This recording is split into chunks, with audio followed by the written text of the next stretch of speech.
Kadang, orang yang paling kita percaya justru yang paling pandai menyembunyikan niat jahatnya. Di balik tangisan, bisa jadi ada tawa setan.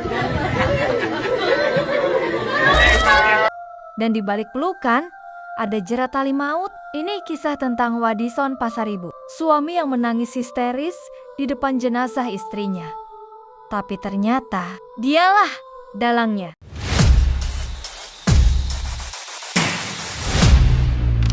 Hari itu, 31 Mei tahun 2025. Malam di kota Serang, Banten, terasa biasa. Tapi di sebuah rumah di perumahan Puri Anggrek, terjadi sesuatu yang bikin satu Indonesia ternganga. Petri Saihaming, seorang ibu rumah tangga berusia 35 tahun, ditemukan tak bernyawa di dalam rumahnya. Dan suaminya, Wadison Pasaribu, langsung jadi pusat perhatian. Bukan karena dicurigai, tapi karena aksinya yang luar biasa dramatis.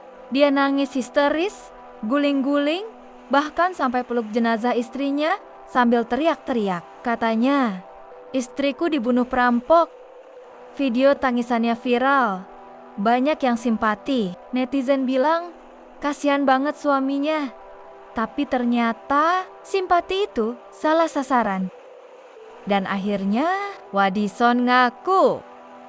Ternyata malam itu Wadison dan Petri bertengkar hebat. Diduga karena masalah rumah tangga dan tuduhan perselingkuhan. Amarah Wadison memuncak.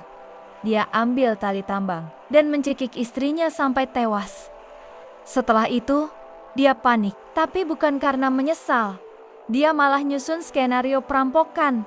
Lalu dia lukai dirinya sendiri biar terlihat jadi korban. Dan yang paling dramatis, dia rekam dirinya nangis dan pura-pura histeris, lalu sebarin video itu, semuanya demi menghilangkan kecurigaan. Setelah video Wadison viral, polisi mulai menyelidiki kasus ini sebagai perampokan yang berujung pembunuhan. Tapi makin diselidiki, makin banyak kejanggalan. Gak ada barang berharga yang hilang, gak ada tanda rumah dibobol, dan anehnya, Wadison juga ditemukan dengan luka di tubuhnya. Tapi lukanya dangkal. Kayak dibuat-buat, polisi curiga, dan saat interogasi makin dalam, ekspresi Wadison mulai berubah. Yang tadinya histeris, jadi kaku. Yang tadinya nangis, jadi kering air mata. Saat polisi umumkan Wadison sebagai pelaku, netizen ngamuk. Yang tadinya simpati berubah jadi geram. Komentar-komentar di medsos penuh dengan kata-kata kasar dan hujatan. Gila, bisa-bisanya lo peluk mayat istri yang lo bunuh. Artis sinetron kalah aktingnya.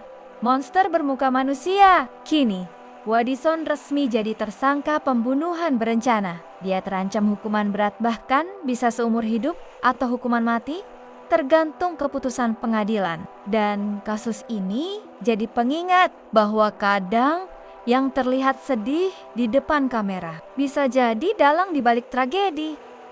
Untuk keluarga yang ditinggalkan, semoga diberi kekuatan, karena kehilangan adalah luka. Dan ketika pelakunya adalah orang terdekat, luka itu terasa 2 kali lebih dalam.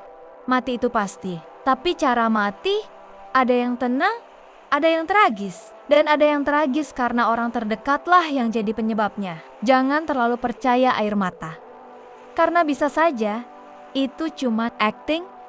Jangan lupa like, subscribe biar gak ketinggalan cerita kriminal terseram lainnya hanya di RT Temen.